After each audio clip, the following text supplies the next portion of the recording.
What's up, TGN FPS? It's Jay, Morning After Kill, and today I got some Modern Warfare 3 with you, and this is the kill confirmed game type. It's a type of game type where it's like TDM, but instead of getting the points for the kills, you have to go out and actually run over their body to pick up the dog tags to get the points, and it kind of cuts down on the camping.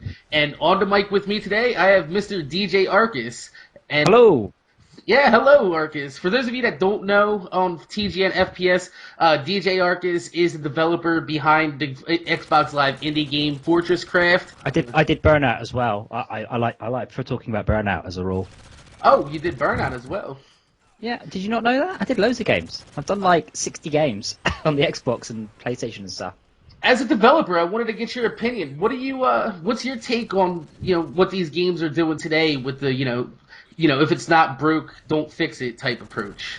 Unfortunately, I mean that's with a game like Modern Warfare, Battlefield. I mean the budgets on these games are enormous. I mean really, really enormous. They spend hundreds of millions of dollars making these games, and they have to sell.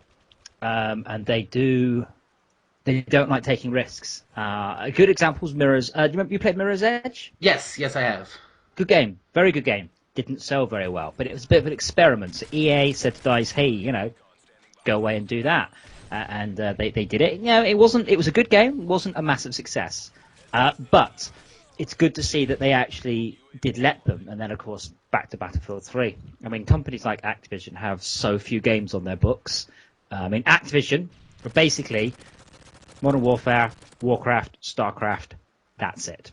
They don't release anything else. They handle their hero franchises. And unless they picked up new franchises I'm not aware of, that's pretty much the only major games. There might be the occasional Spider-Man game. So this game has to sell. If this game doesn't sell, Activision are likely to go bust. So it's probably a bit late now, but if you want to take Activision down, not buying Modern Warfare 3 is probably your best bet. That actually reminds me of a game that came out a while back. I don't know if a lot of people are going to remember it, but it was called Beyond Good and Evil. Yeah, that was another flop, wasn't it?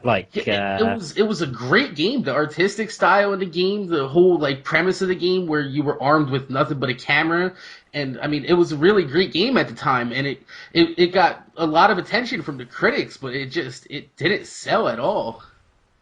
Well, I mean, that's a problem with a lot of good games is they don't sell. A lot of this is down to marketing. We had issues where the marketing department at EA would see our game and saying, we like this build that we've seen, so we're going to up your projected sales by 500,000, and because your projected sales are now higher, we'll spend even more money on advertising. And it's like, well, so that doesn't make sense. And a similar thing happens in the publishing industry. So there's a very good book by Stephen King that goes over this, and he says that basically big authors will always sell enough books to make the money back. And the reason for that is because of the advertising.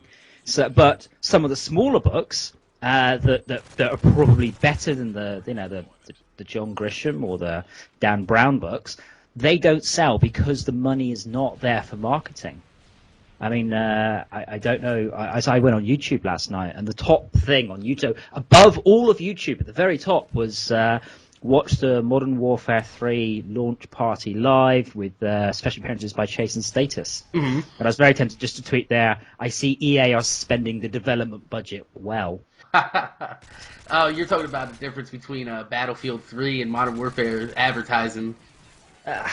Yeah, to be honest, with the whole, it amazes me that I'm not gonna get into the COD versus Battlefield thing. As far as I'm concerned, to a great degree, they're basically the same game. They have a lot of similarities, and I know they have a lot of differences. But let's not get into that. So if you were to take both games side by side, 95% of the games are the same.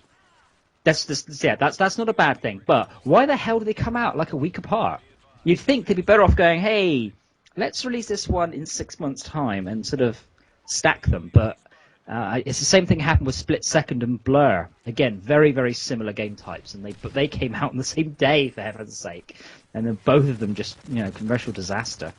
That's actually really interesting that you say that, because a lot of my friends and I we were talking about that we were wondering, because a lot of my friends, they're like, oh, once Skyrim comes out, I'm not going to touch Modern Warfare 3 or Battlefield 3, and it just seems like there's so many great games that are coming out, and they're coming out in such a short period of time that a lot of people don't have the time to split between the games.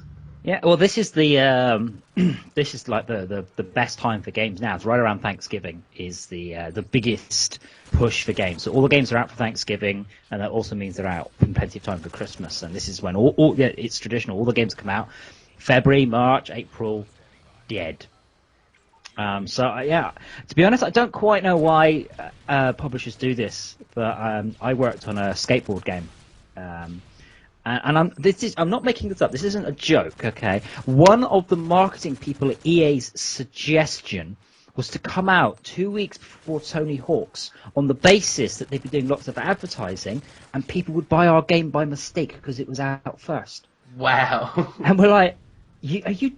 He's joking, but no, he was absolutely serious. I have to say, so I'm watching the video here. Can you not shoot the barrels and make them explode? Some of them you can, the red ones. What sort of shit game can you not blow up all the barrels? Oh, man, I was going to get it, but not now, tell ya. If I can't shoot barrels in a game, I just don't want to go near it. Blue barrels, shoot the barrels. Well, that's the difference. That's something that would be more along the lines of more of the old school first-person shooters. You see a barrel, you shoot it, and it explodes, right? Oh, hell yes, absolutely. No monster was safe in Doom if it was near a barrel, I tell ya. Speaking of old school first-person shooters, you've cut your teeth on some of the older ones. What have you played? All of them, I think. Blimey. To be honest, I mean, the first first-person shooter I got into was Midi Maze, which was a 1987 Atari ST game, 16-player networking. It was very cool. But yeah, I played a lot of Doom. I had a good computer at the time. Yeah, I played them all. To be honest, I think my heart is most fondly in Borderlands. Further back, it would definitely be Doom. Spent so much time in Doom. Used to mod Doom, put my own maps in Doom, all that sort of stuff. That's pretty much where it all started. But we ran out of time here. That was kill confirmed on Modern Warfare 3, and Mr. DJ Arcus giving his opinion on how a little bit of insight on how the industry works. So I want to thank you, Arcus, for coming on and giving us a little bit of sneak peek behind the scene there. Yeah, you're very welcome. All right, and to everybody out there, thanks for watching, and keep tuned. We got some more good stuff coming.